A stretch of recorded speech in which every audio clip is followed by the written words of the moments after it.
true believers, and welcome back to Mike Meeple's Painting Poorly Miniature Painting Tutorials for Marvel Zombies by CMON Games. Today, we're taking a look at everyone's favorite Cajun, and one of my wife's childhood crushes, Gambit. So grab your brushes and let's go. We'll be starting off by priming both models with the Zenithal highlight.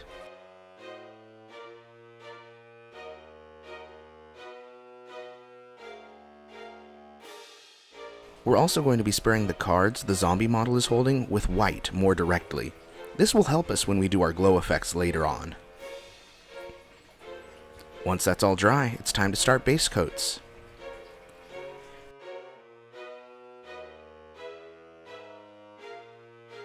We're going to start off with Chocolate Brown by Vallejo and use that to paint the trench coat on both models.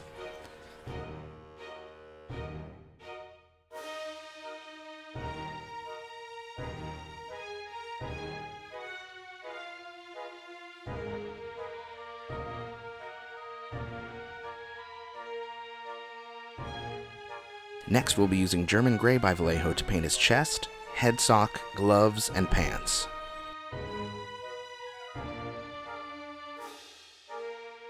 Now, a bit of a warning, I actually forgot that his stomach is pink at this point, and accidentally painted it with this color, so don't be like me, it'll make your life a lot easier later.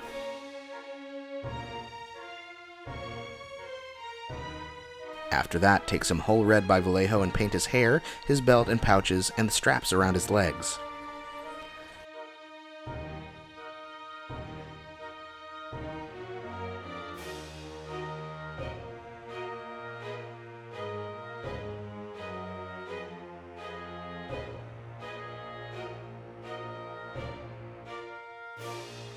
Then we'll move on to the skin for the living model and use Topaz Skin by the Army Painter.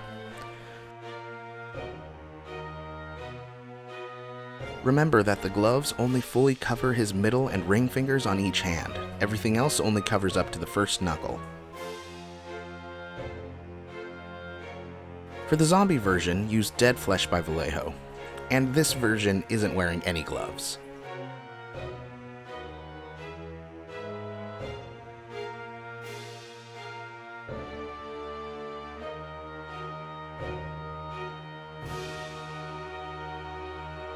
And now that I've remembered about the pink portions of his costume, use some Wicked Pink by the Army Painter and paint the stomachs on both models.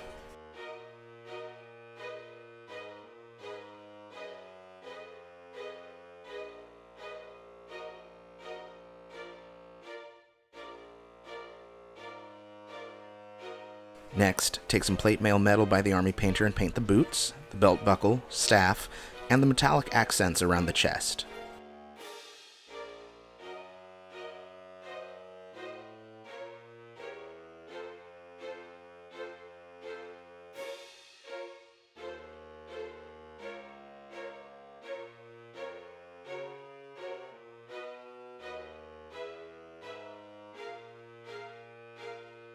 Moving on to the bases, use some Elven Armor by the Army Painter and paint the Sentinel hand on the living model.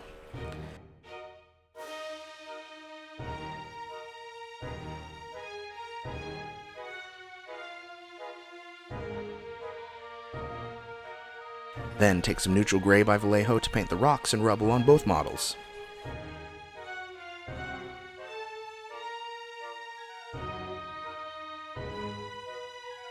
Once that's all dry, it's time for shades.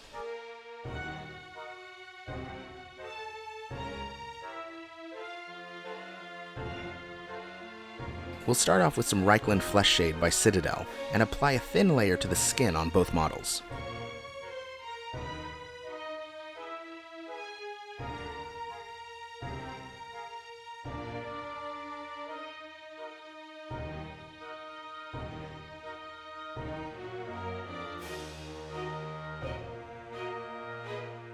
Next, use some Purple Tone by the Army Painter on the pink portion of the costumes.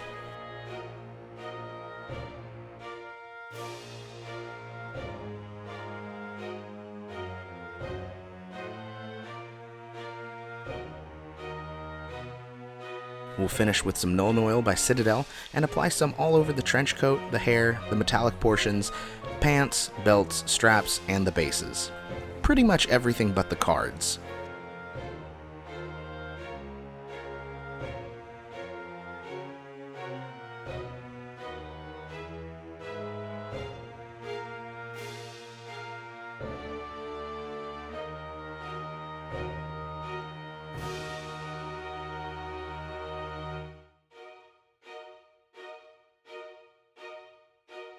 Once that's all dry, it's time for highlights and finishing touches.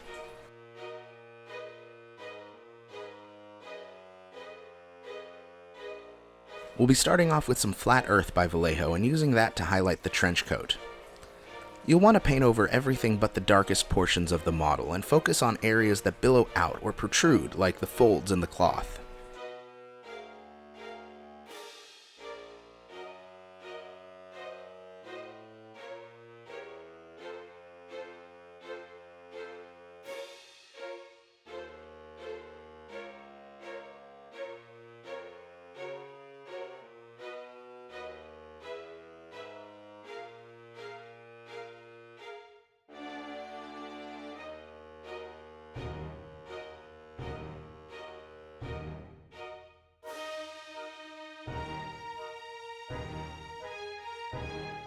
For a second highlight, we'll mix together equal parts Cork Brown by Vallejo and Flat Earth by Vallejo.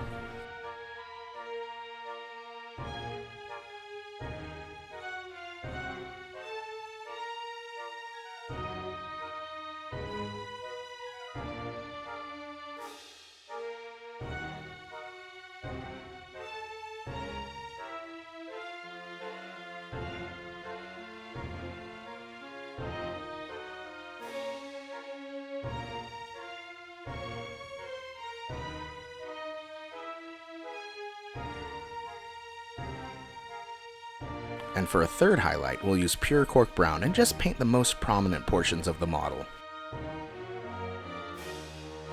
On the zombie model though, we'll make sure to give extra attention to the area near the cards on both sides, as that final highlight will help with the glow of the cards later.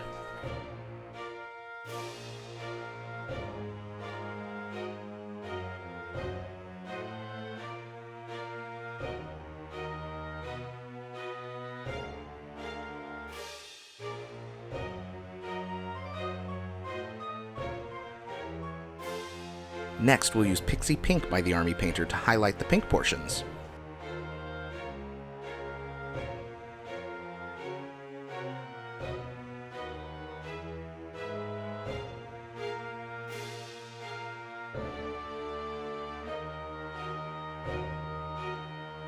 And we'll use Pink Potion by the Army Painter for a second highlight.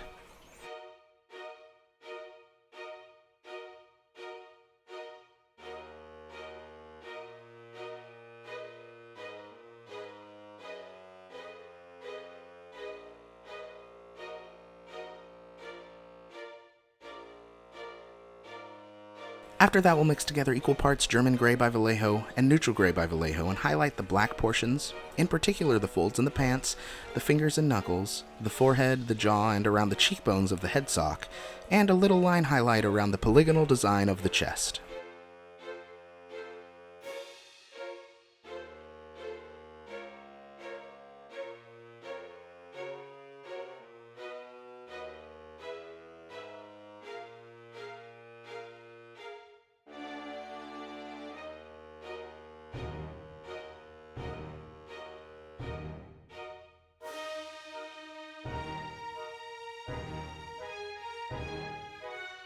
Add some Sky Gray by Vallejo to that mix for a second highlight.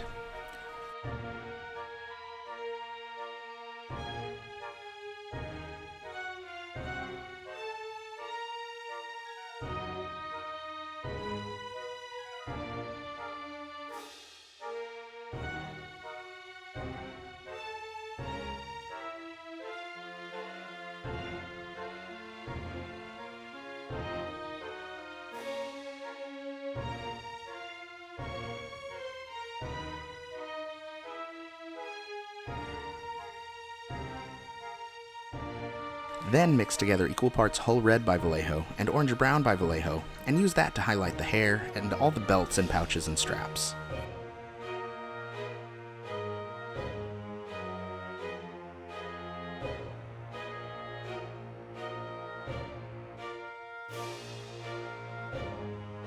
For a second highlight, you can use pure orange-brown by Vallejo.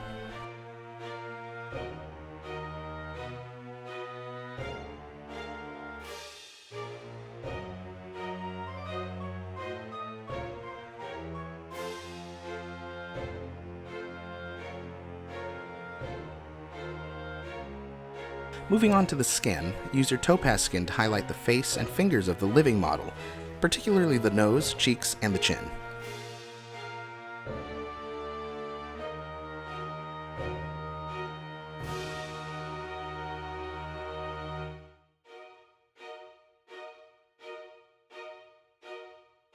To add a second highlight, use ruby skin by the army painter.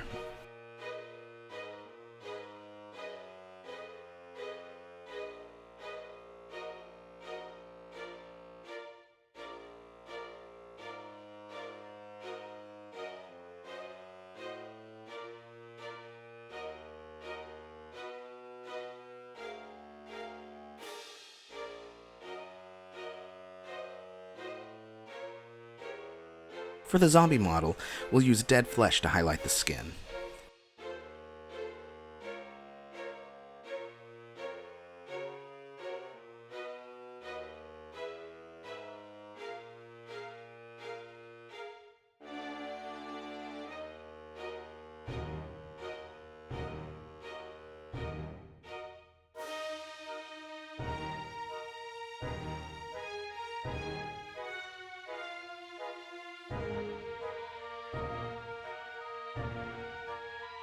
And then pale flesh by Vallejo for a second highlight.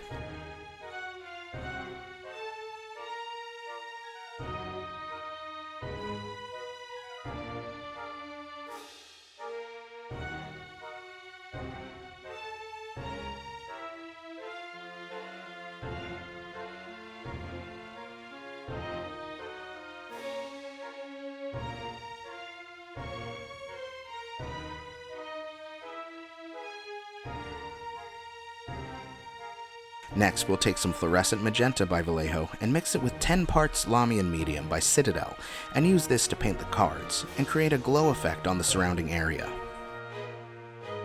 Now this will go on like a glaze, so you'll be adding as many layers as you want until you get the intensity that you're looking for. Just remember that when you're doing object source lighting, the most intense color should be the closest to the object, and as you get farther away, the color will become less intense.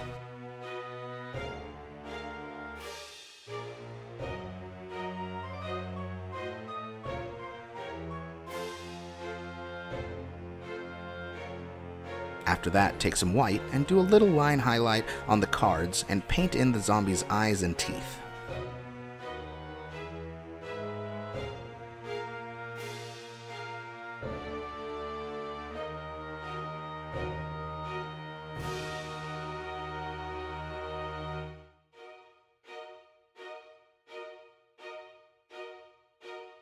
Once that's dry, you can use a little bit of that fluorescent magenta and Lamian mix to glaze over the eyes to give them a bit of a glow as well.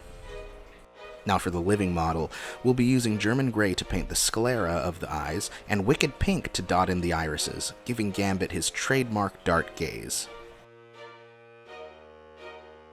Then, take some sky gray by Vallejo and do a dry brush on the rocks and the bases.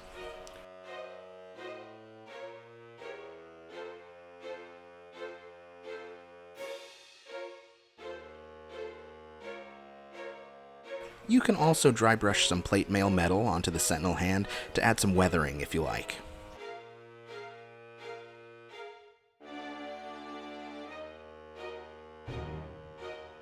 Next, take some dark earth texture paste by Vallejo and fill in some of the gaps on the flat portion of the base. When that's dry, paint the rim of your base, and then hit it with some matte spray. And that's it! I want to give a big shout out to all of my patrons whose generous support helped me make quality content like this. And if you're interested in becoming a patron yourself, information on how to do so can be found in the description for this video, along with links to all of my supplies that I used today, and a link to my blog, where you'll find more tutorials for games like Marvel Zombies. And if you like this video and would like to see more, remember to like, comment, and subscribe.